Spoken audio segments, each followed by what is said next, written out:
এখানে রাজনীতিবিদ নাই, বিএনপির ভাইরা নাই, খালি দল করলে হবে? আপনাদের নেতাকে চিনতে হবে না?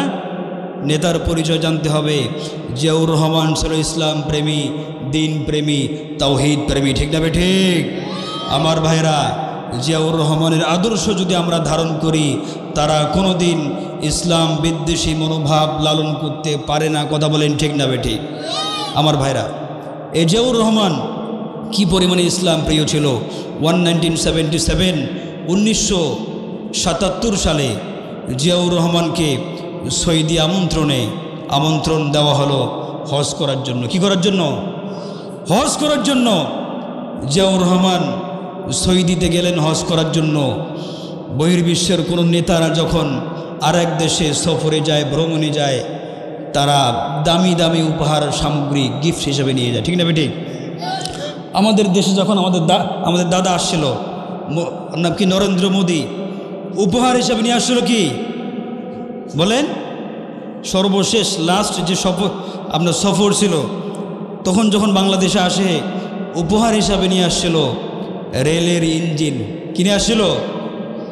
আপনারা খবর দেখেন না? মহা বিপদে আসে রে ভাই, কথা বলেন না, তাইলে ওয়াজ হবে? আমার ভাইরা, জিয়াউর রহমান উপহার হিসাবে নিয়ে গেল ট্রি গাছ তথা নিম গাছ। বলি সুবহানাল্লাহ। 50,000 নিম গাছ সৌদি বাদশার জন্য উপহার নিয়ে গেলেন। আমার ভাইরা, সৌদি গভর্নমেন্ট সেই গাছগুলিকে রোপণ করলেন।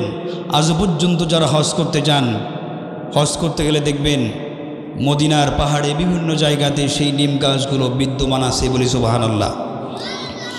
সেই গাছের নিচে বহুদূর থেকে যখন হাজিরা হজ করার জন্য যায়, ক্লান্ত শ্রান্ত পরিশ্রান্ত শরীর নিয়ে যখন সেই গাছের নিচে বসে, বলেন তো জিয়াউর রহমানকে সওয়াব পায় কি পায় না? কথা বলেন, পায়।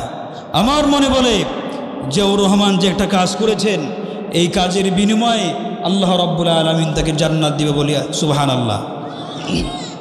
আমার ভাইরা, এখন সেই দলেরই লোক হোক আর অন্য কোনো দলের লোক হোক, তারা যদি বলে বাংলাদেশে মৌলবাদের অভয়ারণ্য যেন না হয়, নাউজুবিল্লাহ, কালকে বলেন। সম্মানিত ভাইরা, সেই দলের কোনো ব্যক্তি হোক আর অন্য কোনো দলের কোনো ব্যক্তি হোক, যদি তারা বলে বাংলাদেশে মৌলবাদের অভয়ারণ্য না হয়, বলেন এটার জন্য আমরা প্রতিবাদ জানাবো কি জানাবো না? আমার ভাইরা, এদেশে মৌলবাদ ছিল, আছে, কিয়ামত পর্যন্ত থাকবে। বলে ইনশাআল্লাহ। কোরআনের পাখি আল্লামা সাঈদী রাহমাতুল্লাহ আলাইহি বলেছিলেন, আমাদেরকে যারা মৌলবাদ বলে, জঙ্গিবাদ বলে, মৌলবাদ শব্দটা আসছে মূল থেকে। সুতরাং আমরা আছি গাছের গোড়াতে। কোথায়? আমরা আছি গাছের গোড়াতে। আমাদেরকে যারা বলে মৌলবাদ, আমরা কোথায়? গাছের গোড়াতে। আর তোমরা যারা আমাদের গালি দাও, মৌলবাদ বলো, তোমরা কোথায়? গাছের আগাতে। সুতরাং বেশি লাফালাফি করিও না। বাংলাদেশের 18 কোটি মুসলমান গাছের গোড়াতে এমনভাবে নাড়া দিবে, মামু বাড়ি দিল্লি গিয়া পড়বা। 2 হাত তুলে বলেন কথা ঠিক না বেঠে? এদেশে মৌলবাদ ছিল, কিয়ামত পর্যন্ত থাকবে। মৌলবাদকে উৎখাত করার জন্য যারা কথা বলবে, তারাই এই দেশ থেকে উৎখাত হবে। 2 হাত তুলে বলেন কথা ঠিক না বেঠে? এই লেডি ফেরাউন শুধু জামাত বিএনপির শত শত নেতাকর্মীকে হত্যা করেন নাই, বাংলাদেশের সূর্য সন্তান শহীদ মতিউর রহমান নিজামী, কাদের মোল্লা সহ কোরআনের পাখি আল্লামা দেলোয়ার হোসেন সাঈদী রাহমাতুল্লাহ আলাইহিকে মিথ্যা চিকিৎসার নামে হত্যা করেছে, ঠিক না ঠিক? সম্মানিত ভাইরা, শুধু ফাঁসির রায় কার্যকর করলে হবে না।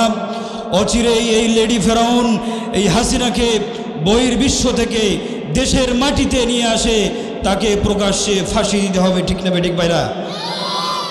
আল্লাহ রাব্বুল আলামিন বলছেন যে, হে নবী, আমি আপনার কাছে একটি কিতাব নাজিল করেছি। বলি সুবহানাল্লাহ। আরে জোরে বলেন না সুবহানাল্লাহ। গ্রামের 2 জন মহিলা মানুষ যদি ঝগড়া করে, তাও তো আওয়াজের থেকে বেশি হয়, ঠিক কিনা বলেন? 2 হাত তুলে বলেন সুবহানাল্লাহ। সম্মানিত ভাইরা, ওয়াজ করে বক্তারা আপনাদের দায়িত্ব হলো ঠিক বেঠিক সুবহানাল্লাহ, আলহামদুলিল্লাহ, আল্লাহু আকবার এই আওয়াজগুলি বেশি জোরে দিতে হবে। পারা যাবে ইনশাআল্লাহ? সম্মানিত ভাইরা, কেউ যদি একবার আল্লাহু আকবার বলে, হাদিসের মধ্যে আসে আল্লাহর কোনো বান্দা যদি একবার আল্লাহু আকবার বলে, এই আল্লাহু আকবারের ধ্বনিটা এটা শুধু দুনিয়ার মধ্যে ক্ষান্ত থাকে না। সুবহানাল্লাহ বলেন। হাদিসের মধ্যে আসে একবার কোনো বান্দা যদি আল্লাহু আকবার বলে, সেই আল্লাহু আকবারের স্লোগানটা সাত আসমান সাত জমিন ভেদ করে আল্লাহর আরশে মহল্লার উপরে ধাক্কা লাগে। বলে আল্লাহু আকবার। শুধু ধাক্কা লাগে না, হাদিসের মধ্যে আসে দুনিয়াতে যখন কোনো বান্দা আল্লাহু আকবারের ধ্বনি প্রতিধ্বনি আওয়াজ করে স্লোগান দেয়, আল্লাহ তাআলার আরশের খুঁটিগুলি থরথর করে কাঁপতে শুরু করে। সুবহানাল্লাহ কালকে বলেন, আরে জোরে বলেন না সুবহানাল্লাহ। সম্মানিত ভাইরা, আল্লাহ রাব্বুল আলামিন জিজ্ঞেস করে ফেরেশতারা, সমস্যা কি হয়েছে? আমার আরশের খুঁটিগুলো কাঁপতেছে কেন? ফেরেশতারা তখন জবাব দেয়, আল্লাহ জামির বাড়ির ওই মাহফিলে তোমার কিছু বান্দারা তোমার নামের ধ্বনি প্রতিধ্বনিত করেছে, এজন্য তোমার আরশে মহল্লার খুঁটিগুলি থরথর করে কাঁপতে শুরু করেছে। চিৎকার মেরে দুই হাত তুলে বলে আল্লাহু আকবার। সম্মানিত ভাইরা, এবার আল্লাহ রাব্বুল আলামিন জিজ্ঞেস করে তারা কি চায়, তারা কি থামবে না? তখন ফেরেশতারা বলে, আল্লাহ ততক্ষণ পর্যন্ত আরশে মহল্লার খুঁটিগুলি থামবে না যতক্ষণ পর্যন্ত ওই সকল বান্দাদের জিন্দেগির সমস্ত গুনাহগুলি ক্ষমা না করা হবে, ততক্ষণ পর্যন্ত আরশে মহল্লার খুঁটি কাঁপানা বন্ধ হবে না। দুই হাত তুলে সিংহে ষাটতুলের মতো বলে আল্লাহু আকবার। আরেকবার দুই হাত তুলে আল্লাহু আকবার। সম্মানিত ভাইরা, আলোচনা শুরুর আগেই প্রথমে 3টা তাকবীর দিব। সম্মানিত ভাইরা, এলাকার অনেক মায়েরা অনেক মানুষেরা মনে করেছে যে এখনও ওয়াজ শুরু হয় নাই, ঠিক কিনা বলেন? মনে করেছে প্রধান বক্তা যখন আসবে তখন যাব, বিশেষ বক্তা তো এলাকারই ছেলে, এর ওয়াজ আর কি শুনবো, ঠিক কিনা বলেন? সম্মানিত ভাইরা, আমরা এখন এমনভাবে 3টা তাকবীর দিব, আমরা মানুষ কম হতে পারি কিন্তু আওয়াজ দিয়ে প্রমাণ করে দিতে হবে যে মুসলমানদেরকে বিজয় ছিনিয়ে আনতে বেশি লোকের প্রয়োজন হয় না, ঠিক কিনা বলেন? সম্মানিত ভাইরা, মুসলমানরা প্রমাণ করেছে বদরের যুদ্ধে মাত্র 313 জনকে দিয়ে আল্লাহ রাব্বুল আলামিন 1000-এর বিরুদ্ধে মুসলমানদেরকে বিজয় দিয়েছেন কি দেন নাই? জোরে বলেন, দিয়েছেন। সম্মানিত ভাইরা, এজন্য আমরা মানুষ কম হতে পারি, তাকবীরের আওয়াজ এমন জোরে দিতে হবে এলাকার যত রামবাব নাস্তিক আস্তিক যারা ঘুমাচ্ছে ঘুম থেকে জাগ্রত হয়ে যেন মাহফিলে চলে আসে, এরকম 3টা তাকবীর দিতে হবে। পারা যাবে ইনশাআল্লাহ? একটু কাশি দেন। রেডি? লিল্লাহি তাকবীর। ভাই বুঝছে আওয়াজ হবে? সভাপতি সাহেব বলছে হয় নাই, আরো জোরে হতে হবে। লিল্লাহি তাকবীর, লিল্লাহি তাকবীর। আল কোরআনের আলো সংসদে জালো, লিল্লাহি তাকবীর। আল্লাহ রাব্বুল আলামিন কোরআনুল হাকীমের মধ্যে বলছেন, ওয়াতাম্মাত কালিমাতু রাব্বিকা সিদকান ওয়া আদলা লা মুবাদ্দিলা লিকালিমাতিহি ওয়া হুয়াস সামিউল আলিম। বলি আল্লাহু আকবার। আল্লাহ রাব্বুল আলামিন বলছেন, তোমার রবের থেকে বড় সত্যবাদী পৃথিবীতে আর কেউ হতে পারে না, ঠিক কিনা বলেন? বলেন তো, আল্লাহর থেকে বড় সত্যবাদী পৃথিবীতে কেউ আছে কি? আল্লাহ রাব্বুল আলামিন বলছেন, তোমার রবের কথা হলো সব থেকে সত্য কথা, তোমার রবের মতো সত্য কথা আসমানের নিচে জমিনের উপরে পৃথিবীর কোনো মানুষের হতে পারে না। মুসলমান বুঝে থাকলে বলবেন কথা ঠিক না বেঠিক? আল্লাহ রাব্বুল আলামিন তারপরে কি বলছেন? আল্লাহ রাব্বুল আলামিন বলছেন শুধু সত্য কথা নয়, তোমার রবের মতো ইনসাফকারী পৃথিবীর জমিনে আর কেউ হতে পারে না। ঠিক কিনা বলেন? আল্লাহ রাব্বুল আলামিন কেমন ইনসাফ হলেন? পৃথিবীর জমিনে অনেক মানুষ আছে যারা আল্লাহকে ডাকে না, যারা নামাজ রোজা করে না। এরকম মানুষ আমাদের সমাজে নাই। কথা বলেন, আছে? আমার ভাইরা, আল্লাহ রাব্বুল আলামিন কত বড় ইনসাফ হলেন। পৃথিবীর জমিনে অনেক মানুষ আছে যারা আল্লাহকে ডাকে না, নামাজ রোজা পড়ে না। হিন্দু, বৌদ্ধ, খ্রিস্টান, ডোম ডাহই, চারাল, মাচাল, মুচি, আর্য, অনার্য, পৃথিবীর জমিনে কত রকম মানুষ আছে বলেন তো? আল্লাহ রাব্বুল আলামিন নামাজ না পড়ার কারণে কোনো দিন কি কোনো মানুষের রিজিক বন্ধ করেছে? ঘুমাইয়ের না আওয়াজ করে বলেন, করেছে নাকি? আল্লাহ রাব্বুল আলামিন বলছেন আমি পৃথিবীর সমস্ত মানুষদেরকে রিজিক দান করি। বলে আল্লাহু আকবার। পৃথিবীর জমিনে যারা আমাকে ডাকে না, যারা আমার নামাজ রোজা পড়ে না, আমি আল্লাহ রাব্বুল আলামিন তাকেও রিজিক দেই। যারা নামাজ পড়ে তাকেও রিজিক দেই। আমার থেকে বড় ইনসাফ হলা আসমানের নিচে জমিনের উপরে আর কোনো ব্যক্তি হতে পারে না। ঠিক কিনা বলেন ভাইরা? আল্লাহ রাব্বুল আলামিন বলছেন আমার ভাইরা, বাংলাদেশ স্বাধীন হওয়ার 54 বছর হয়েছে। বুঝে থাকলে বলেন কয় বছর? বাংলাদেশের যে সংবিধান আছে, বাংলাদেশের সংবিধান যিনি লিখেছে তার নাম হলো ডক্টর কামাল। জোরে বলেন নাম কি? এই ডক্টর কামাল বাংলাদেশের সংবিধান লিখেছে। জ্ঞানী মানুষ যারা বুঝে থাকলে কথা বলবেন তারা। বাংলাদেশের সংবিধান লিখেছে ডক্টর কামাল। বাংলাদেশের সংবিধান লেখার পরে স্বাধীনতার 54 বছরে বলেন তো বাংলাদেশের সংবিধান পরিবর্তন হয়েছে কি হয় নাই? আরে ঘুমায়েন না, জোরে বলেন হয়েছে কি হয় নাই? আমার ভাইরা, বাংলাদেশের সংবিধান স্বাধীনতার পরে বেশ কয়েকবার পরিবর্তন হয়েছে। যেই সরকার যখন ক্ষমতার মসনদে বসেছে, ক্ষমতার মসনদে বসার পরে সংবিধানটাকে সুন্দর করে সংস্কার করেছে। নিজের দলের সুবিধার জন্য যদি কোনো বিষয়কে বাদ দেওয়ার প্রয়োজন বোধ মনে করেছে, সুন্দর করে সেই বিষয়গুলি সংবিধান থেকে সুন্দর করে দূর করে দিয়েছে। জ্ঞানী মানুষ যারা বুঝে থাকলে আওয়াজ দিবেন তারা। এই স্বাধীনতার 54 বছরে এই বাংলাদেশের সংবিধান দিয়া আজও পর্যন্ত বাংলার কোনো মানুষ শান্তি পেয়েছে কি? কথা বলেন, আর ঘুমায়েন না, জোরে বলেন শান্তি পেয়েছে? শান্তি পায় নাই। আমার ভাইরা, আল্লাহ রাব্বুল আলামিন বলছেন না না, মানুষের দেওয়া সংবিধান দিয়া কিয়ামত পর্যন্ত বান্দা তোমরা কোনোদিন শান্তিতে থাকতে পারবে না। ঠিক কিনা বলেন ভাইরা? আমার ভাইরা আমার দিকে তাকান। তাহলে স্বাধীনতার 54 বছর পার হয়ে গেল, আজও পর্যন্ত বাংলার মুসলমান, বাংলাদেশের আনাচে কানাচে শান্তি আছে কি? আল্লাহ রাব্বুল আলামিন কি বলছেন? শান্তি দিয়ে দিবে। দুইটা কাজ করতে হবে। হাদিসের মধ্যে আসছে, নবী করিম সাল্লাল্লাহু আলাইহি ওয়াসাল্লাম সুন্দর করে বলেছেন, আমি মারা যাওয়ার পরে আমার উম্মতের জন্য দুইটা কাজের মধ্যে কল্যাণ রয়েছে। জোরে বলেন কয়টা? ঘুমায়েন না, জোরে বলেন কয়টা? দুইটা কাজ। প্রথম নাম্বার হলো কিতাব আল্লাহ, 2 নাম্বার হলো সুন্নাত রাসূলুল্লাহ।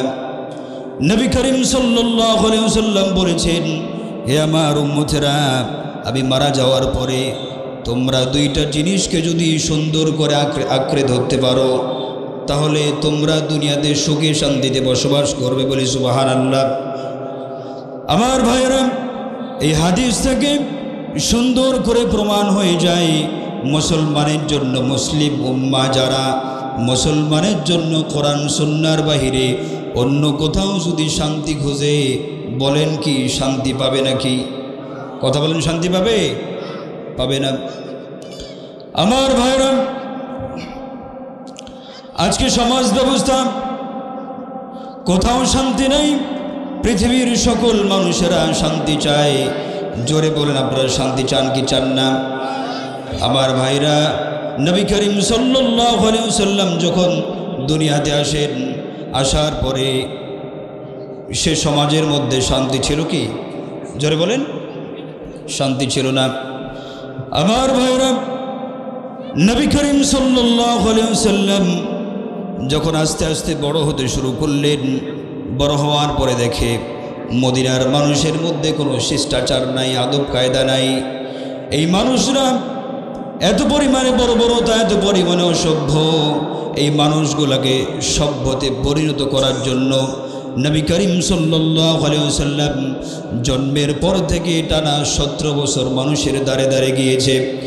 মানুষদেরকে বলেছে, তোমরা খারাপ কাজ করো না, মিথ্যা কথা বলো না, অন্যায় কাজ করো না, অন্যায়ভাবে মেয়েদেরকে কবরস্থ করো না। জ্ঞানী মানুষ যারা, বুঝে থাকলে আওয়াজ দিবেন, তারা 17 বছর পর্যন্ত দাওয়াত দিয়েছে। একটা মানুষকে কি তিনি হেদায়েত করতে পেরেছেন? কথা বলেন, পারছেন? পারেন নাই। আমার ভাইরা, 17 বছর বয়সে গিয়া নবী করিম সাল্লাল্লাহু আলাইহি ওয়াসাল্লাম তার বয়স যখন 17 বছর, কয় বছর বয়স? 17 বছর বয়স।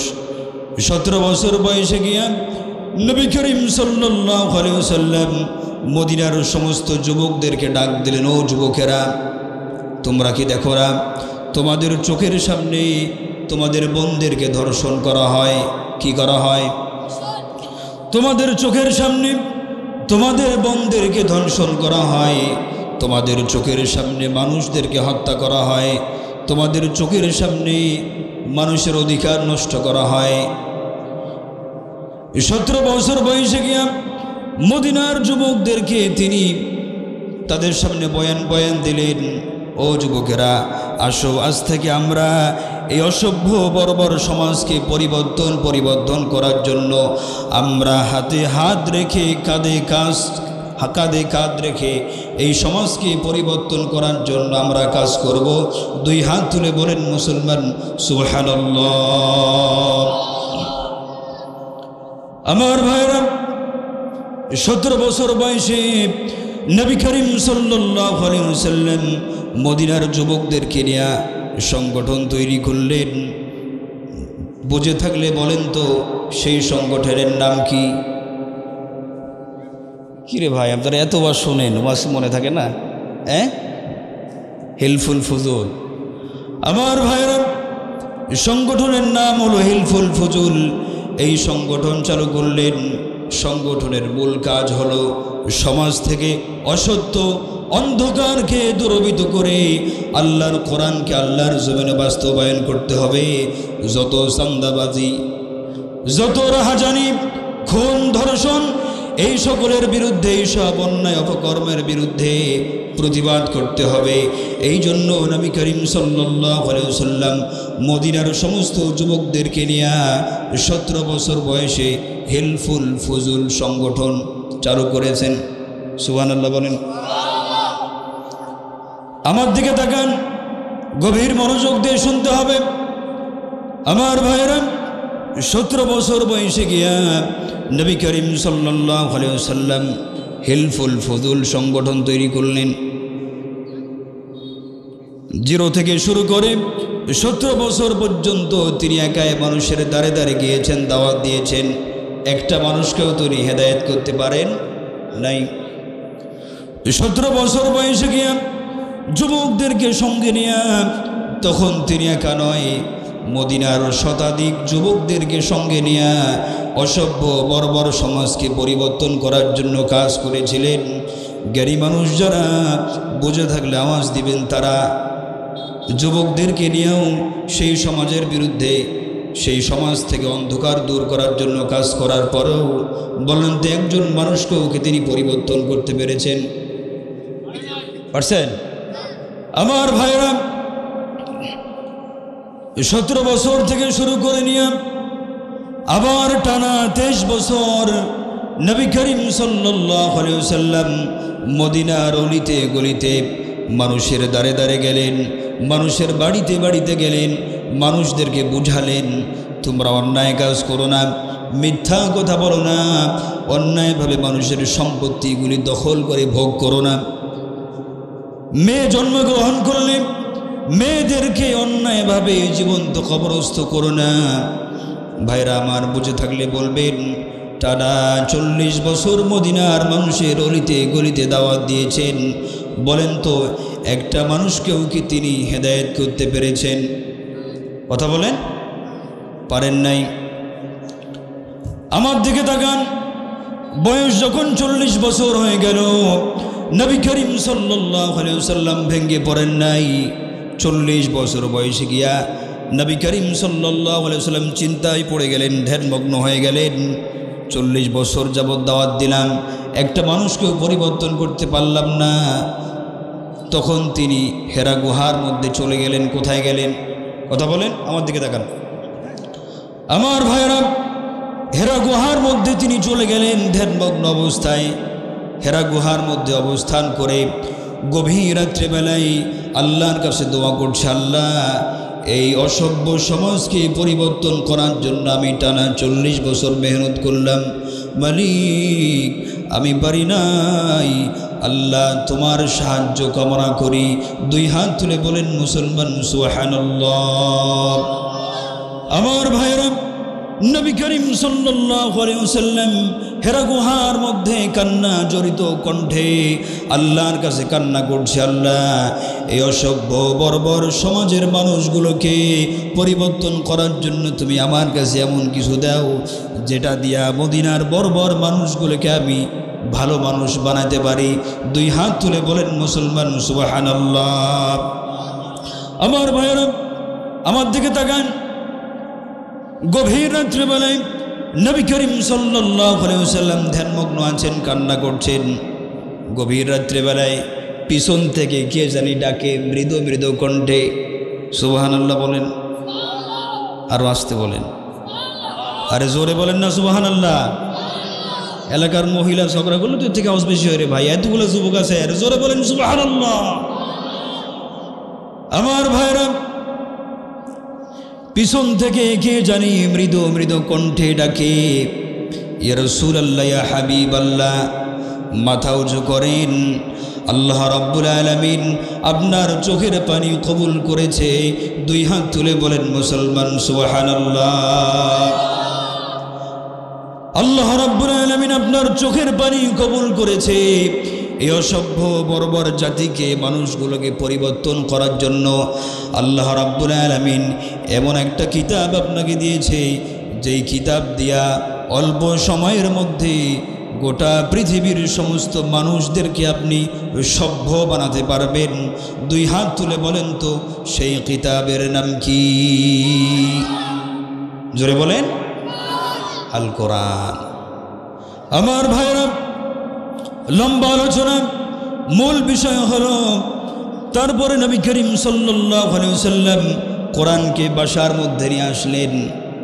এই কোরআন দিয়া যখন মানুষকে দাওয়াত দেওয়া শুরু করলেন, আল্লাহ রাব্বুল আলামিন বলছেন, ইযা জাআ নাসরুল্লাহি ওয়াল ফাতহ ওয়া রাআইতান নাসা ইয়াদখুলুনা في دين الله أفواجا فسبح بحمد ربك واستغفره إنه كان توابا الله أكبر বলেন। আল্লাহ রাব্বুল আলামিন বলছেন, যখন আল্লাহ রাব্বুল আলামিন তোমাদেরকে বিজয় দান করবেন, জোরে বলেন তো বিজয় দান করেন কে? আরো আওয়াজ দিয়ে বলতে হবে, বিজয় দান করেন কে? আল্লাহ রাব্বুল আলামিন বলছেন, তোমার রবের পক্ষ থেকে যখন বিজয় আসবে, তখন 1-2 করে ইসলামের মধ্যে মানুষ প্রবেশ করার দিন শেষ হয়ে যাবে। হে নবী, আপনি তখন দেখবেন 1-2 করে তখন মানুষেরা ইসলাম গ্রহণ করবে না, তখন মানুষেরা দলে দলে ঝাঁকিয়ে ঝাঁকিয়ে কাতারবদ্ধ হয়ে সারিবদ্ধ হয়ে তারা ইসলামের সুশীতল ছায়ার মধ্যে প্রবেশ করবে। দুই হাত তুলে বলেন মুসলমান সুবহানাল্লাহ। আমার দিকে তাকান, নবী করিম সাল্লাল্লাহু আলাইহি ওয়াসাল্লাম যখন কোরআনুল কারীম নিয়ে মানুষের দ্বারে দ্বারে গিয়া মানুষদেরকে দাওয়াত দিলেন, আমার ভাইরা অল্প দিনের মধ্যে নবী করিম সাল্লাল্লাহু আলাইহি ওয়াসাল্লাম সেই অসভ্য মানুষদেরকে, বর্বর মানুষদেরকে এত পরিমাণে সভ্যতে পরিণত করলেন। নবী করিম সাল্লাল্লাহু আলাইহি ওয়াসাল্লাম বলেছেন, হাদিসের মধ্যে আসে, তখন তিনি বলেছিলেন যে কিয়ামত পর্যন্ত যত মানুষ আসবে, আমার যুগের মানুষ হলো ইতিহাসের পাতায় সবথেকে শ্রেষ্ঠ মানুষ। শ্রেষ্ঠ মানুষ কারা? জোরে বলেন। নবীর যুগের মানুষ, যারা নবী করিম সাল্লাল্লাহু আলাইহি ওয়াসাল্লামের যুগে যারা ছিলেন, এই মানুষেরা কি সবথেকে শ্রেষ্ঠ মানুষ।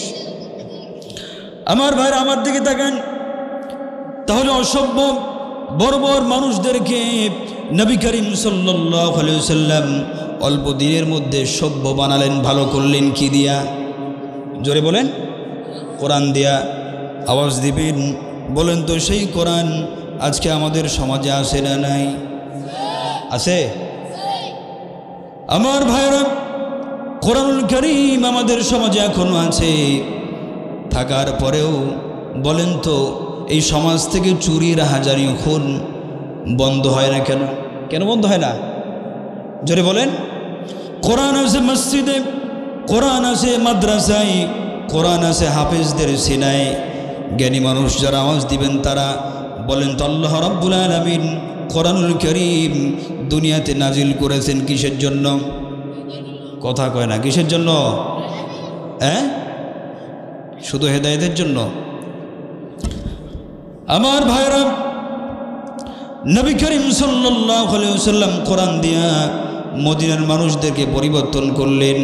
আমার ভাইরা, আজকে আমাদের বাংলাদেশে চুরি আছে না নাই? জোরে বলেন। চুরি আছে না? খালি চুরি আছে, এত পরিমাণে চুরি। ওই যে এক লোক গ্রাম থেকে আসছে, তো রাস্তার ধারে এক লোক দাঁড়িয়ে একবার কান্দে একবার হাসে। কি করে? একবার কান্দে একবার হাসে। পাশ থেকে আরেকজন লোক চিন্তা করে, বেটা তুই পাগলা নাকি রে, তুই কানলে কানবি, হাসলে হাসবি, তুই একবার কান্দে একবার হাসো, এটা কি? তো বলছে, ভাই আমি কান্দি হাসি কি সাদে, আমার কথাটা শুনেন। বলেন। তো বলছে, ভাই আমার বাড়ি হলো গ্রামের বহুদূর প্রত্যন্ত অঞ্চল থেকে আমি আসছি। বহুদিন ধরে আমার বউ, আমার স্ত্রী অসুস্থ। তো ডাক্তার সাহেব বলেছে যে প্রস্রাব পায়খানা টেস্ট করতে হবে, পরীক্ষা করতে হবে। তো আমার স্ত্রী তো অসুস্থ, তাকে তো এত দূর থেকে নিয়ে আসা সম্ভব নয়, পসিবল নয়।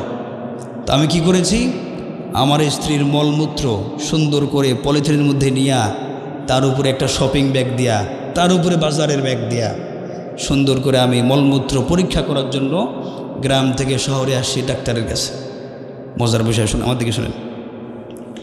এবার বলছে, ভাই ইতিমধ্যে আসার পরে প্রকৃতির ডাক এসেছে, আমার প্রস্রাবের সময় হয়েছে, চাপ এসেছে।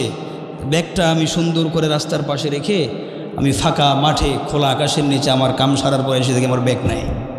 কি নাই? ব্যাগ নাই। তো ভাই হাসার কারণ হলো, এই জন্য হাসি যে শালার বাংলাদেশ এটা এমন একটা দেশ, এই দেশে টাকা পয়সা চুরি হয়তো হয়, মানুষের মলমূত্র পর্যন্ত চুরি হয়। সুবহানাল্লাহ। হ্যাঁ সুবহানাল্লাহ হবে। তো ঠিক আছে, এটা না হয় আপনার হাসার কারণ। বলে কান্দেন কেন? তো বলছে কান্নার কারণ হলো আমি এসি সেই সুদূর গ্রাম থেকে, বহুদূর থেকে আসি, বহু টাকা ভাড়া, আমিও বয়স্ক মানুষ, এখন আমি আমার স্ত্রীর মলমূত্র পাবো কোথায়? এই জন্য আমি একবার হাসি একবার কান্দি। সম্মানিত ভাইরা, বলেন তো এই সমাজের মধ্যে চুরি বন্ধ করতে হলে কিসের দরকার আছে ভাই? জোরে বলেন। কোরআনের দরকার আছে। আল্লাহ রাব্বুল আলামিন কোরআনুল হাকীমের মধ্যে বলছেন, السارق والسارقة فاقطعوا أيديهما جزاء بما نكالا من الله الله أكبر আল্লাহ রাব্বুল আলামিনের বিধান কত চমৎকার। আল্লাহ রাব্বুল আলামিন মুসলমানদেরকে বিধান দিয়েছেন, চোর যখন ধরা পড়বে, পুরুষ চোর হোক আর মহিলা চোর হোক, পুরুষ চোর এবং মহিলা চোর নেই, তারা যদি চুরি করে ধরা পড়ে, আল্লাহর বিধান অনুযায়ী ফয়সালা হলো তাদের হাত কেটে দাও। কি করো? বাংলাদেশের বিচার ব্যবস্থা, বাংলাদেশ অফ জাস্টিস, আমার দিকে তাকান। বাংলাদেশের বিচার ব্যবস্থা, চোর যদি চুরি করে, মহিলা মানুষ যদি চুরি করে, জেল হয় 6 মাস 3 মাস। আমার দিকে তাকান। আচ্ছা বলেন তো, কোনো চোর চুরি করার পরে যখন জেলের মধ্যে যায়, 6 মাস জেল খাটার পরে জেল থেকে যখন বের হয়, সে কি চোর থাকে না জেলের মধ্যে ট্রেনিং নেওয়ার পরে এর থেকে বড় ডাকাইত হয়? হ্যাঁ, কথা কয় না, কি হয়? ডাকাইত হয়। জেলখানার মধ্যে যারা সাধারণ চোর, কলা চোর, রুটি চোর, জুতা চোর, ছেঁচড়া চোর, এই চোরগুলা যখন জেলখানার মধ্যে প্রবেশ করে 3 মাস 6 মাস 1 বছর যখন জেল খাটে, জেল খাটার পরে যখন বের হয়, সে আর সাধারণ চোর থাকে না, জেলখানার মধ্যে ট্রেনিং নিয়ে আবার নতুন করে ডাকাতের কার্যক্রম শুরু করে। ঠিক না বে ঠিক? আমার ভাইরা, এবার আসুন, ডাকাত যদি জেলখানার মধ্যে ঢুকে 3 মাস 6 মাস 1 বছর জেল খাটার পরে ডাকাত যখন বের হয়, সে আর সাধারণ ডাকাত থাকে না, বড় সন্ত্রাস, চাঁদাবাজি হয়। ঠিক কিনা বলেন? এটা হলো দুনিয়ার বিচার ব্যবস্থা, বাংলাদেশের বিচার ব্যবস্থা। আল্লাহ রাব্বুল আলামিন বলছেন, না না, এই বিচার দিয়া কিয়ামত পর্যন্ত বাংলার জমিনে কোনোদিন চুরি বন্ধ হবে না। 2 হাত তুলে বলেন ঠিক না বে ঠিক? আমার ভাইরা, চুরি যদি বন্ধ করতে হয়, আল্লাহর কোরআনের বিধান অনুযায়ী কোন চোর যদি ধরা পড়ে, তার হাত কেটে দিতে হবে।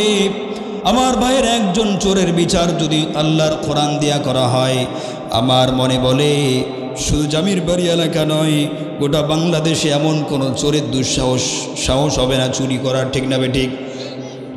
আমার ভাইরা, চোর তো শুধু এগুলা না, এখন তো কিছু ডিজিটাল চোর আছে না? নাই জোরে বলেন।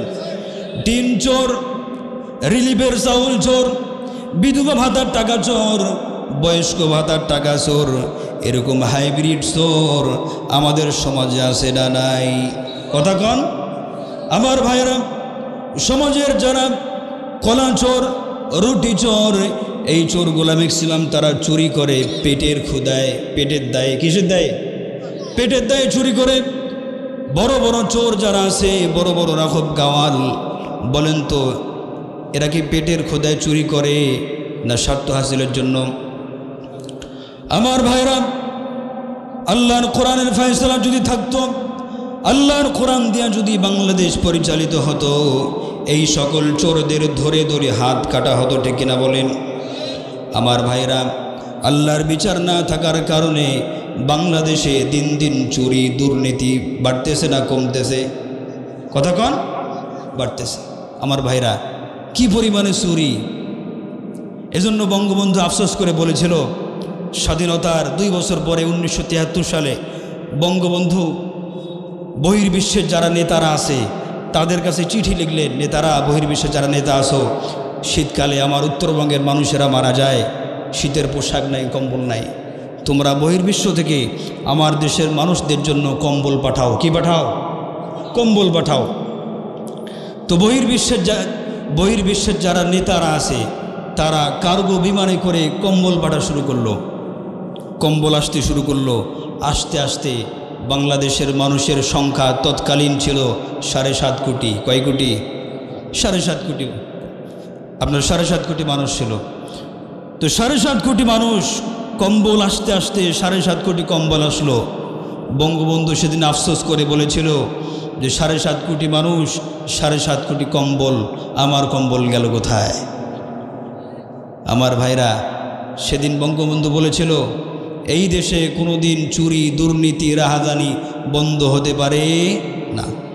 সম্মানিত ভাইরা, শুধু তাই নয়, বঙ্গবন্ধু ধানমন্ডির 32 নম্বর বাড়িতে অবস্থান করছেন।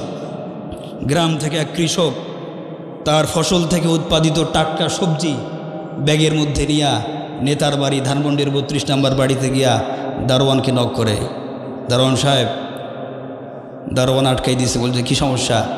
তো বলছে আমি বঙ্গবন্ধুর অনেক বড় ফ্যান, অনেক বড় ভক্ত, গ্রাম থেকে আসছি, আমার নিজের উৎপাদিত নিজের জমিতে উৎপাদিত টাটকা কিছু শাকসবজি আমার নেতার জন্য নিয়ে আসছি, আমার নেতা খাবে, খাইলে আমি খুশি। তো দারোয়ান বলছে তুমি এখানে দাঁড়াও, তোমার যাওয়ার সুযোগ নাই। এবার দারোয়ান সেই সবজিগুলা নিয়ে বঙ্গবন্ধু থাকে উপরতলায় গিয়ে বঙ্গবন্ধুর হাতে সবজিগুলো দিলেন ও বঙ্গবন্ধু সবজি হাতের মধ্যে নিয়ে মুচকি একটা হাসি দিলেন। দেওয়ার পরে ওই কৃষককে 20 টাকা উপহার দিলেন। কি দিলেন? 20 টাকা উপহার দিলেন। তো দারোয়ান চিন্তা করছে যে বঙ্গবন্ধু যে আমাকে 20 টাকা দিয়েছে এটা তো আর কৃষক দেখে নাই। 20 টাকার নোটটা দারোয়ান সুন্দর করে ডান পকেটে ভরে বাম পকেট থেকে একটা 10 টাকার নোট বের করে কৃষকের কাছে গিয়া বলে, কৃষক এই দেখো তোমার সবজি নেওয়ার পরে বঙ্গবন্ধু খুশি হয়ে তোমাকে 10 টাকা উপহার দিয়েছে। আমার দিকে তাকান আমার ভাইরা। এবার কৃষক বলে, না না, আমি তো টাকা নিব না, আমি আমার নেতাকে দিয়েছি, এমনি দিয়েছি, আমার নেতা খাবে, খাইলে আমি খুশি। টাকা যদি নেই তো টাকার জন্য তো হাট বাজার ছিল, হাট বাজারের বিক্রিগুলো টাকা পাইতাম আমি, সো আমি টাকা নেব না, আপনি এ টাকা ফেরত দিয়ে আসেন। এবার দারোয়ান বলে, না আমি যেতে পারবো না। 2 জনের মধ্যে ঝগড়া শুরু হয়েছে। এই ঝগড়া যখন শুরু হয়েছে বঙ্গবন্ধু উপর থেকে নিচে আসছে, আসার পরে বলে কি সমস্যা? বলছে বঙ্গবন্ধু আপনাকে আমি অনেক ভালোবাসি, মহব্বত করি, তো এই ভালোবাসার প্রতিদান কি টাকা দিয়ে দেওয়া যায়? সুতরাং আপনার টাকা আমি নিতে পারবো না, এই নেন আপনার 10 টাকা। বঙ্গবন্ধু বলে 10 টাকা? আমি তো দিলাম 20 টাকা, 10 টাকা গেল কোথায়? সেদিন বঙ্গবন্ধু আফসোস করে বলেছিল, যে দেশে দোতলা থেকে একতলাতে আসতে আসতে 20 টাকার নোট 10 টাকা হয়ে যায়, সে দেশে আর যাই হোক চুরি দুর্নীতি কোনোদিন বন্ধ হতে পারে না। সম্মানিত ভাইরা, আমার ভাইরা, আমার বন্ধুরা, তাহলে চুরি যদি বন্ধ করতে চান, সমাজ থেকে যদি চুরি বন্ধ করতে চান, বলেন তো আল্লাহর আইনের বিকল্প কোনো বিচার ব্যবস্থা আছে নাকি? আছে? আমার ভাইরা এবার আমার দিকে তাকান। বাংলাদেশের মধ্যে যদি ইসলাম কায়েম হয়ে যায়, আমার ভাইরা আপনাদেরকে চ্যালেঞ্জ করলাম, আই ক্যান চ্যালেঞ্জ, এই সমাজের মধ্যে কোনো গরিব মানুষ খুঁজে পাওয়া যাবে না। সুবহানাল্লাহ। কালকে 10টার সময় বলেন, আরে জোরে বলেন না সুবহানাল্লাহ। আমার দিকে তাকান আমার ভাইরা, ইসলাম যদি কায়েম হয়ে যায়, ইসলামের সুবিচার যদি কায়েম হয়ে যায়, আল্লাহর কসম করে বলি, আল্লাহি বিল্লাহি তাল্লাহি, বাংলাদেশের কোনো গরিব মানুষ থাকবে না। ঠিক না বেঠিক? আমার ভাইরা, আল্লাহ রাব্বুল আলামিন বলছেন, আহাল্লাল্লাহুল বাইআ ওয়া হাররামার রিবা, আমি আল্লাহ রাব্বুল আলামিন ব্যবসাকে হালাল করেছি, সুদকে হারাম করেছি। বলি সুবহানাল্লাহ। আমার ভাইরা বলেন তো, বাংলাদেশের বিচার ব্যবস্থা সুদ ভিত্তিক বিচার ব্যবস্থা নাকি জাকাত ভিত্তিক? কথা বলেন, আমার দিকে তাকান, মনোযোগ দেখান।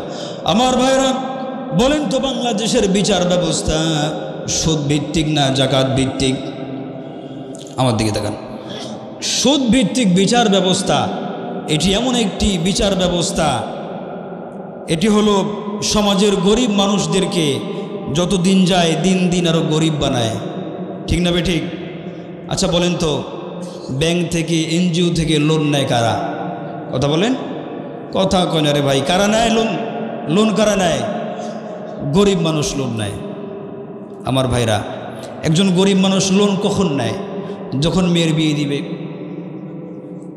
যখন খুব মাইনকে চিপে পড়ে, এক কথায় বিপদে পড়ে, কোথাও কোনো পদ নাই, তখন কোনো পদ না পেয়ে ব্যাংক থেকে বা এনজিও থেকে লোন নেয়। ঠিক না বেঠিক? আমার ভাইরা, ব্যাংক থেকে একজন গরিব মানুষ 1 লক্ষ টাকা লোন নিয়েছে। লোন নেওয়ার পরে চাষবাস করেছে। আল্লাহর কি কাম, ওই বছর অতিবৃষ্টি অনাবৃষ্টির কারণে ফল ফসল ভালো হয় নাই, ফসলগুলি নষ্ট হয়েছে। আচ্ছা বলেন তো, এখন কি ব্যাংক তার সুদ মাপ দিবে? জোরে বলেন, মাপ দিবে না। এই ব্যাংকের সাহেব যারা হয়, এরা ঝড় বৃষ্টি ভূমিকম্প সুনামি কিচ্ছু বোঝে না, ঠিক না বেঠিক? টাইম হলে ওরা আসে হাজির, ঠিক না আমার ভাইয়েরা? তাহলে সুদ ভিত্তিক অর্থ ব্যবস্থা আমাদের সমাজের মধ্যে কায়েম আছে, ঠিক না বেঠিক? যখন সেই গরিব মানুষটা ব্যাংক থেকে সুদ নেওয়ার পরে, ব্যাংক থেকে লোন নেওয়ার পরে ক্ষতিগ্রস্ত হয়ে গেল, ব্যাংক তো তাকে সুদ মাফ করে দিবে না। সর্বশেষ সম্বল তার স্ত্রীর কিছু গহেনা কাটি স্বর্ণ অলঙ্কার ছিল, সে অলঙ্কারগুলো বিক্রি করে ব্যাংকের সুদ পরিশোধ করতে হয় কি হয় না? আমার ভাইরা আমার দিকে তাকান। তাহলে সেই গরিব মানুষটা, একই গরিব মানুষ, সেই আরও নিঃস্ব হয়ে গেল। এবার বলেন, জ্ঞানী মানুষ যারা বুঝে থাকলে বলবেন, তারা ব্যাংকের মধ্যে টাকা রাখে কারা? কথা বলেন। ধনী ব্যক্তি টাকা রাখে, গরিব মানুষের সুদ, গরিব মানুষের টাকা, রক্ত চোষা টাকা, এই টাকা জমা হলো কোথায়? ব্যাংকের মধ্যে। এখন এই টাকা পায় কারা? বড় লোক মানুষেরা পায়, ধনী মানুষেরা পায়। তাহলে সুদ ভিত্তিক অর্থ ব্যবস্থা সমাজের গরিব মানুষদেরকে আস্তে আস্তে করে গরিব বানাতে বানাতে নিঃস্ব করে দেয়।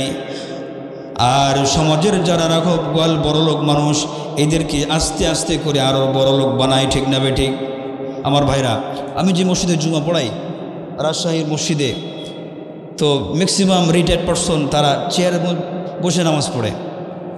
তো কয়েকজন মুরব্বীকে মাঝে মাঝে জিজ্ঞেস করি, একটু দুষ্টামি চলে, যে চাচা চাকরি তো রিটায়ার করছেন, সংসার চলে কীভাবে? বলছে, বাবা রিটায়ার যখন করেছি পেনশন পেয়েছি 40 লাখ। কয় লাখ? 40 লাখ। আল্লাহর মেহরবানি, 1 টাকাও খরচ করি নাই। টাকা পাইছি ডান হাতে, বাম হাতে নিয়ে ব্যাংকের মধ্যে ঢুকাই দিছি।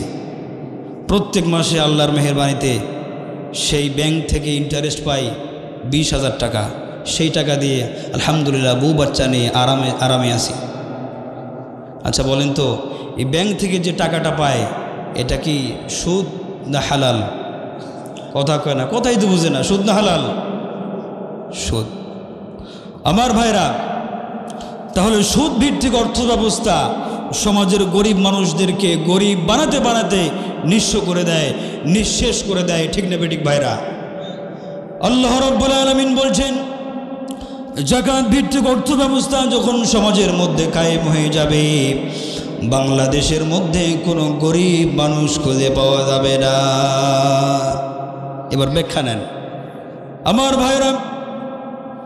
জামির বাড়ি পশ্চিম পাড়াতে যাকাত ভিত্তিক অর্থ ব্যবস্থা যখন কায়েম হয়ে যাবে, আপনাদের জামির বাড়ির মধ্যে যদি পুরা জামির বাড়ির মধ্যে 2 লক্ষ টাকা যাকাতের ফান্ড কালেকশন করা হয়, কয় লাখ টাকা? কথা বুঝতে হবে তো, আমার দিকে তাকান। 2 লাখ টাকা ফান্ড কালেকশন করা হয়েছে। এখন যদি আমরা মনে করি এই 2 লাখ টাকা সমাজের 400 জন মানুষের মাঝে আমরা 500 টাকা করে বিলি করব। কয় টাকা করে? 500 করে বিলি করব। আচ্ছা বলেন তো, এই যাকাতের টাকা যদি এই 2 লাখ টাকা 400 জন মানুষকে 500 করে টাকা দেই, এই টাকা দিয়ে জাকাতকৃত ব্যক্তিরা যারা জাকাত দেবে, এরা কি ভালো কিছু করতে পারবে? খুব জোর এক সন্ধ্যা ভালো খেতে পারবে, ঠিক না বেঠিক? আমার ভাইরা, আল্লাহ রাব্বুল আলামিনের বিধান কত সুন্দর। আল্লাহ বলছেন, না না, 400 জন মানুষকে দেওয়ার দরকার নাই। এই 2 লক্ষ টাকা সমাজ থেকে তোমরা মাত্র 4 জন ব্যক্তিকে দাও। জোরে বলেন, কয়জন ব্যক্তিকে? 4 জন ব্যক্তিকে দেন।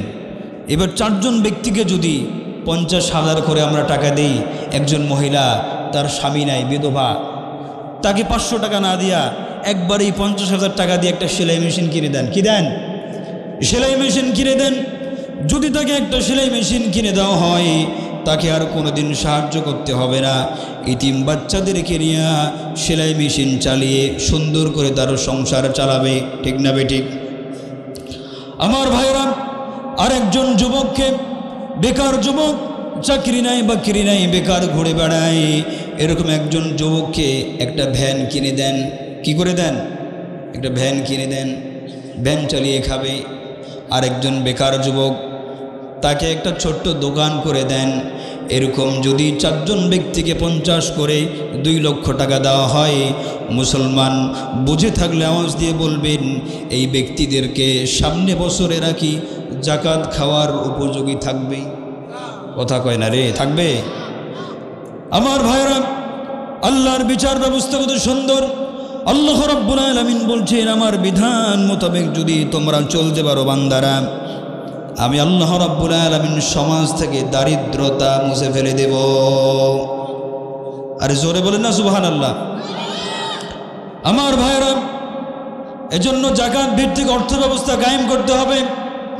এবার আসেন, আল্লাহ রাব্বুল আলামিন বলছেন, যদি বাংলাদেশে ইসলাম কায়েম হয়ে যায়, বাংলাদেশে যারা অমুসলিম আছে, এই অমুসলিমদের অধিকার আদায় করা হবে। বলে সুবহানাল্লাহ। অমুসলিমরা অনেকে ভয় করে, আমাদের হিন্দু ভাইরা, তারা মনে করে যে ইসলামী সরকার যদি কায়েম হয় আমাদের মনে হয় অবস্থা খারাপ করে দিবে। ঠিক না বেঠিক? আমার ভাইরা, হিন্দু ভাই যারা আছেন শুনেন, ইসলাম আপনাদের উপরে জুলুম করে না।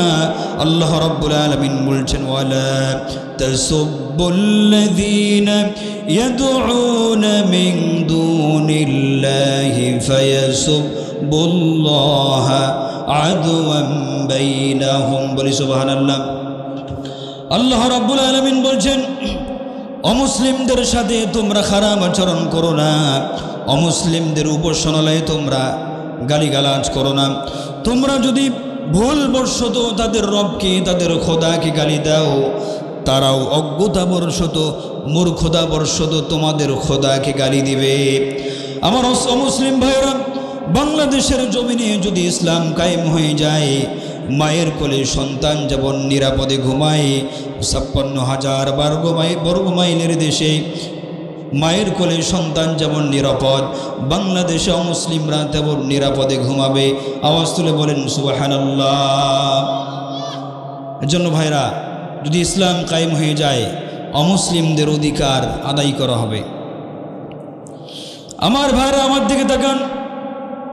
এবার আল্লাহ রাব্বুল আলামিন বলছেন, ইসলামের সুবিচার যদি কায়েম হয়ে যায়, এদেশে ইসলাম যদি প্রতিষ্ঠিত হয়ে যায়, এই দেশের মধ্যে জেনা ব্যভিচার থাকবে না। সুবহানাল্লাহ বলেন। আল্লাহ রাব্বুল আলামিন বলছেন, আয-যানিয়াতু ওয়াজ-যানি ফাজহিদু কুল্লা ওয়াহিদিম মিনহুমা। জেনাকারী মহিলা এবং জেনাকারী পুরুষ যদি ধরা পড়ে, বলেন তো আল্লাহর বিচার অনুযায়ী তাদের শাস্তি কি? 100 বেতের আঘাত। কয় বেতের আঘাত? 100 বেতের আঘাত। আজকে আমাদের সমাজের মধ্যে জেনা ব্যভিচার আছে না নাই? আমার ভাইরা, এত পরিমাণে জেনা ব্যভিচার আছে। এই যে কয়েকদিন আগে আসিয়া নামে মেয়েটাকে, শিশু বাচ্চা, তাকে ধর্ষণ করে হত্যা করা হয়েছে। ঠিক না বেঠিক? ইসলামী বিচার ব্যবস্থা যদি কায়েম থাকতো, এই জেনাকারীদেরকে মাটি পর্যন্ত, কোমর পর্যন্ত পুঁতে রেখে হত্যা করা হতো। ঠিক কিনা বলেন? আমার ভাইরা, তাহলে ইসলামী বিচার ব্যবস্থা যদি কায়েম হয়ে যেত, বলেন তো এই সমাজের মধ্যে জেনা থাকতো কি? থাকতো না। এজন্য ভাইরা, বহু তন্ত্রমন্ত্র দেখেছেন, সব দেখা শেষ। ইসলাম ছাড়া, আল্লাহর কোরআন ছাড়া বাংলাদেশের মানুষের ভাগ্য কোনোদিন পরিবর্তন হবে না। আওয়াজ তুলে বলেন মুসলমান, কথা ঠিক না বেঠিক? আমার ভাইরা, আমার দিকে তাকান। তাহলে আল্লাহ রাব্বুল আলামিন বলছেন, এদেশের মধ্যে যদি ইসলাম কায়েম হয়ে যায়, আল্লাহ রাব্বুল আলামিন বলছেন, ওয়ালাউ আন্না আহলাল কুরা আমানু ওয়াত্তাকাউ লাফাতাহনা আলাইহিম বারাকাতিম মিনাস সামাওয়াতি ওয়াল আরদ। বলি সুবহানাল্লাহ। আল্লাহ রাব্বুল আলামিন বলছেন, জনপদের অধিবাসীরা তারা যদি ঈমান আনত, তারা যদি তাকওয়ার পথ অবলম্বন করত, আমি আল্লাহ রাব্বুল আলামিন আসমান জমিনের যত বরকত সমূহ আছে সমস্ত বরকতগুলি আমি আল্লাহ রাব্বুল আলামিন তাদের জন্য খুলে দিতাম। জোরে বলেন না সুবহানাল্লাহ। তারপর আল্লাহ রাব্বুল আলামিন কি বলছেন? তারা কি করল? তারা আমাকে অস্বীকার করে বসলো, এজন্য আমি আল্লাহ রাব্বুল আলামিন তাদেরকে পাকড়াও করলাম। কি করলাম? পাকড়াও করলাম। বলেন তো পাকড়াও করেন কে? জোরে বলেন। আল্লাহ পাকড়াও করেন। আমার ভাইরা আমার দিকে তাকান। যে অবৈধ ট্রাইব্যুনাল ঘোষণা করে বাংলাদেশের লেডি ফেরাউন, নব্য ফেরাউন,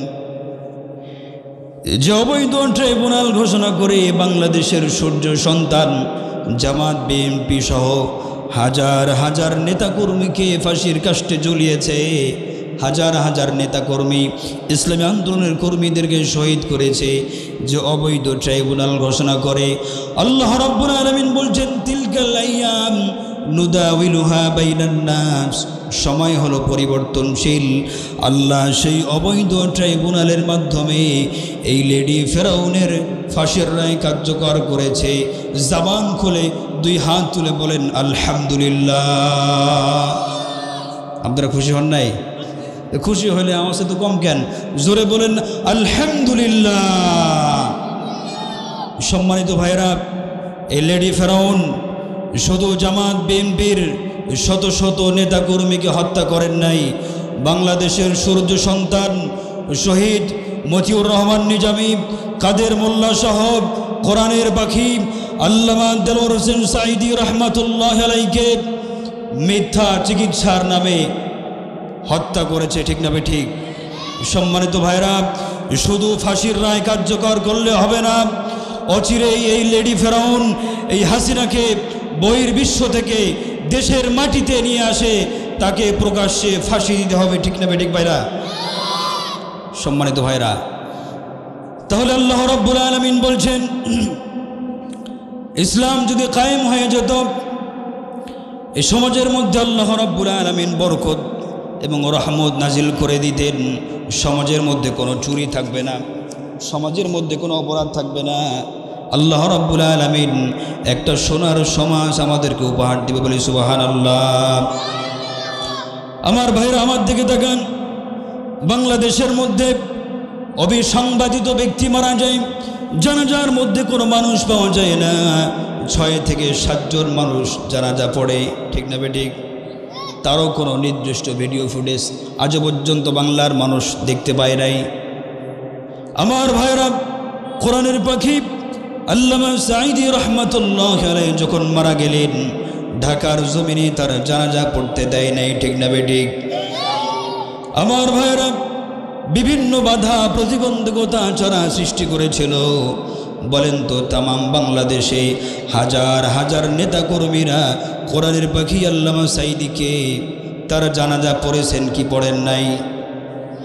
আমার ভাইরা, আল্লাহ রাব্বুল আলামিন জানাই দিলেন, কোন জালিম যখন মারা যায়, কোন স্বৈরাচার যখন মারা যায়, মানুষ খুশি হয় কি হয়? আর কোন আল্লাহওয়ালা নেককার পরহেজগার যখন মারা যায়, তার বিরহে মানুষ কান্দে। শুধু মানুষ কান্দে না, আসমান কান্দে, জমিন কান্দে, গোটা পৃথিবী তার বিরহে কান্দে। আওয়াজ তুলে বলেন কথা ঠিক না বেঠিক? কোরআনের পাখি আল্লামা সাঈদী যেদিন মারা গেলেন, সেদিন বৃষ্টি হয়েছিল। ঠিক না বেঠিক? যেদিন কোরআনের পাখি মারা গেলেন, বলেন তো সেদিন জমিন প্রকম্পিত হয়েছে কি হয় নাই?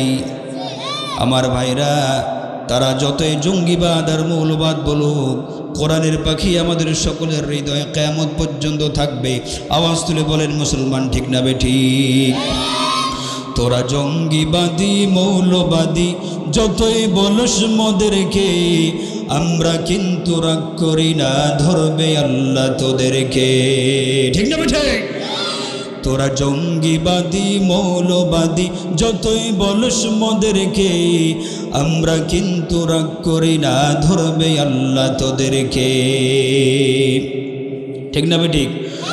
সত্যের পথে গান গাই বলে আমি বিদ্রোহী, সত্যের পক্ষে ডাকি বলি তাই বলে আমাকে বিপ্লবী। ঠিক না বেঠিক? কোরআনের কথা বলি তাই বলে আমাকে মৌলবাদী, জিহাদের কথা বলি তাই বলে আমাকে জঙ্গিবাদী। মোরা বিপ্লবী বিদ্রোহী মৌলবাদী, কেন জঙ্গিবাদী? ঠিক না বেঠে? মোরা বিপ্লবী বিদ্রোহী মৌলবাদী, কেন জঙ্গিবাদী? আমার ভাইরা, আমার দিকে তাকান। বলেন তো, বাংলাদেশের সংবিধানে একটা সময় বিসমিল্লাহ ছিল না? ছিল কি? একটা সময় ছিল বাংলাদেশের সংবিধানে বিসমিল্লাহ ছিল না। জ্ঞানী মানুষ যারা যদি জেনে থাকেন আওয়াজ দেবেন। বাংলাদেশের সংবিধানে প্রথম যে ব্যক্তি বিসমিল্লাহ ইনক্লুড করেছিলেন, বলেন তো সেই ব্যক্তির নাম কি? নাম কি? শহীদ প্রেসিডেন্ট জিয়াউর রহমান। এখানে রাজনীতিবিদ নাই, বিএনপির ভাইরা নাই। খালি দল করলে হবে? আপনাদের নেতাকে চিনতে হবে না? নেতার পরিচয় জানতে হবে। জিয়াউর রহমান ছিল ইসলাম প্রেমী, দিন প্রেমী, তাওহীদ প্রেমী। ঠিক না ঠিক? আমার ভাইরা, জিয়াউর রহমানের আদর্শ যদি আমরা ধারণ করি, তারা কোনো দিন ইসলাম বিদ্বেষী মনোভাব লালন করতে পারে না। কথা বলেন ঠিক না ঠিক?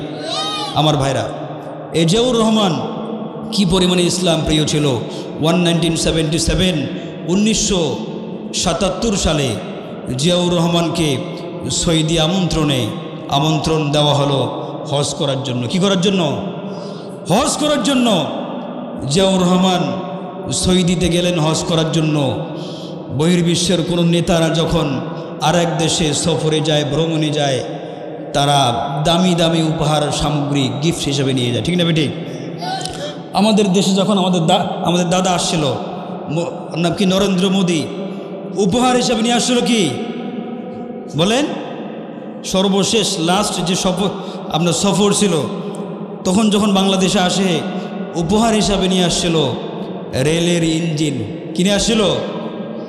আপনারা খবর দেখেন না? মহা বিপদে আসির ভাই, কথা বলেন না, তাইলে ওয়াজ হবে? আমার ভাইরা, জিয়াউর রহমান উপহার হিসাবে নিয়ে গেল ট্রি গাছ তথা নিম গাছ। বলি সুবহানাল্লাহ। 50,000 নিম গাছ সৌদি বাদশার জন্য উপহার নিয়ে গেলেন। আমার ভাইরা, সৌদি গভর্নমেন্ট সেই গাছগুলিকে রোপণ করলেন।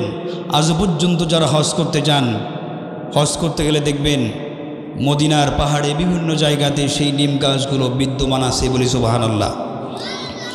সেই গাছের নিচে বহুদূর থেকে যখন হাজিরা হজ করার জন্য যায়, ক্লান্ত শ্রান্ত পরিশ্রান্ত শরীর নিয়ে যখন সেই গাছের নিচে বসে, বলেন তো জিয়াউর রহমানকে সব পায় কি পায় না? কথা বলেন, পায়। আমার মনে বলে জিয়াউর রহমান যে একটা কাজ করেছেন, এই কাজের বিনিময়ে আল্লাহ রাব্বুল আলামিন তাকে জান্নাত দিবে। বলিয়া সুবহানাল্লাহ। আমার ভাইরা, এখন সেই দলেরই লোক হোক আর অন্য কোনো দলের লোক হোক, তারা যদি বলে বাংলাদেশে মৌলবাদের অভয়ারণ্য যেন না হয়, নাউজুবিল্লাহ, কালকে বলেন। সম্মানিত ভাইরা, সেই দলের কোনো ব্যক্তি হোক আর অন্য কোনো দলের কোনো ব্যক্তি হোক, যদি তারা বলে বাংলাদেশে মৌলবাদের অভয়ারণ্য না হয়, বলেন এটার জন্য আমরা প্রতিবাদ জানাবো কি জানাবো না? আমার ভাইরা, এদেশে মৌলবাদ ছিল, আছে, কিয়ামত পর্যন্ত থাকবে। বলে ইনশাআল্লাহ। কোরআনের পাখি আল্লামা সাঈদী রাহমাতুল্লাহ আলাইহি বলেছিলেন, আমাদেরকে যারা মৌলবাদ বলে, জঙ্গিবাদ বলে, মৌলবাদ শব্দ আসছে মূল থেকে। সুতরাং আমরা আছি গাছের গোড়াতে। কোথায়?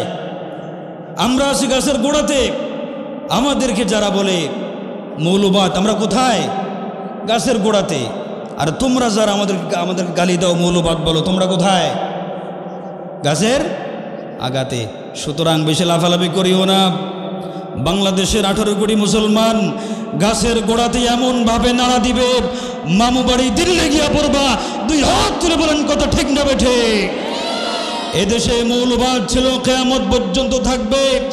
মৌলবাদকে উৎখাত করার জন্য যারা কথা বলবে, তারাই এই দেশ থেকে উৎখাত হবে।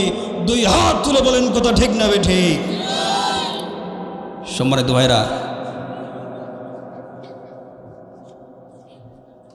ভাইরা, তাহলে আল্লাহ রাব্বুল আলামিন বলছেন এই দেশে যদি ইসলাম কায়েম হয়ে যায় এই দেশটাকে সোনার দেশে পরিণত করে দিবেন কে?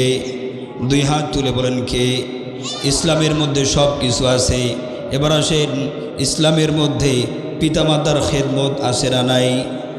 ইসলামের মধ্যে নামাজের কথা আছে না নাই? দুই হাত তুলে বলেন আছে না নাই? জাকাতের কথা আছে না নাই? হজ করার কথা আছে না নাই?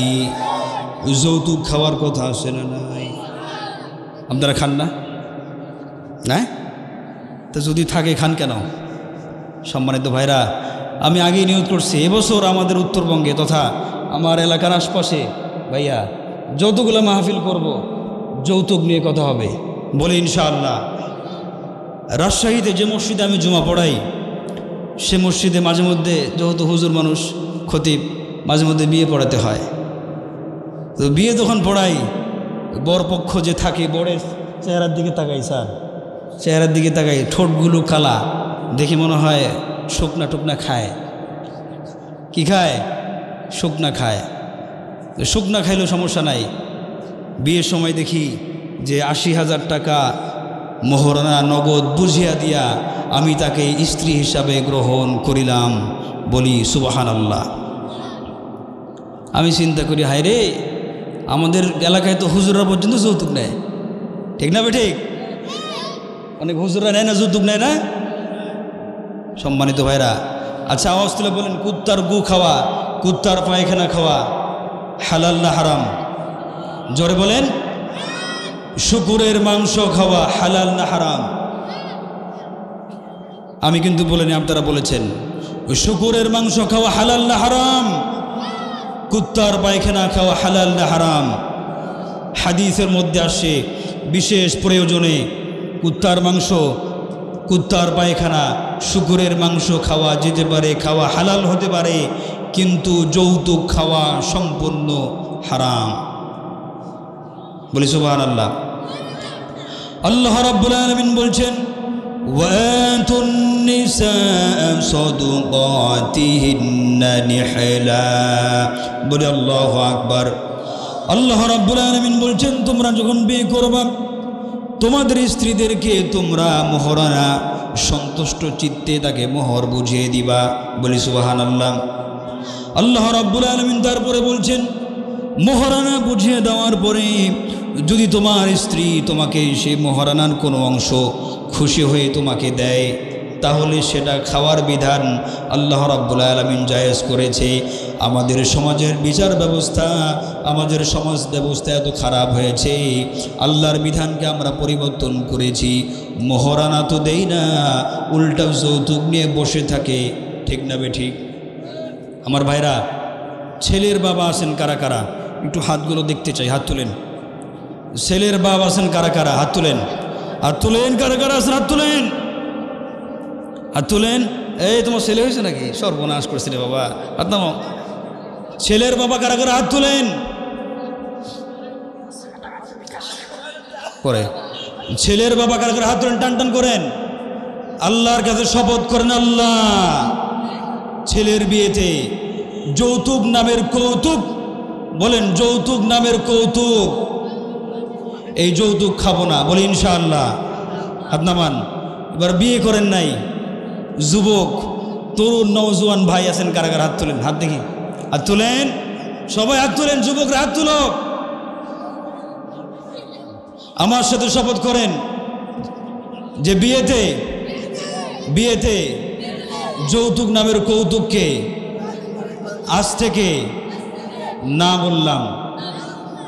বলি আলহামদুলিল্লাহ, বলি আলহামদুলিল্লাহ। আমার ভাইরা, নবী করিম সাল্লাল্লাহু আলাইহি সাল্লাম 17 বছর বয়সে গিয়া হিলফুল ফুজুল নামক সংগঠন চালু করে যুবকদেরকে বলেছিল, ও যুবকেরা আসো, আজ থেকে হাতে হাত রাখো, কাঁধে কাঁধ মিলে আমরা এই সমাজকে পরিবর্তন করার জন্য কাজ করব বলে ইনশাআল্লাহ। সম্মানিত ভাইরা, আমিও আজকে যুবকদেরকে বলতে চাই, ও যুবক ভাইরা আসেন, দল মত নির্বিশেষে এই সমাজকে পরিবর্তন করার জন্য, এই সমাজে আল্লাহর দ্বীন কায়েম করার জন্য আমরা হাতে হাত রেখে কাঁধে কাঁধ মিলে ঐক্যবদ্ধ হয়ে কাজ করব বলে ইনশাআল্লাহ। আজ নয় কাল তুমি যাইবা কবরে, যাওয়ার সময় সঙ্গে রেখো গো তোমার সবই রইবে পরে, যাওয়ার সময় সঙ্গে রেখো গো। আজ নয় কাল তুমি যাইবা কবরে, যাওয়ার সময় সঙ্গে নিও গো তোমার সবই রইল পরে, যাওয়ার সময় সঙ্গে নিও গো। দাদা গেল দাদি গেল কেউ এলো না ফিরে, তোমার যাইতে হবে গো ভাইজান অন্ধকার কবরে, তোমার যাইতে হবে গো। বলি মারহাবা।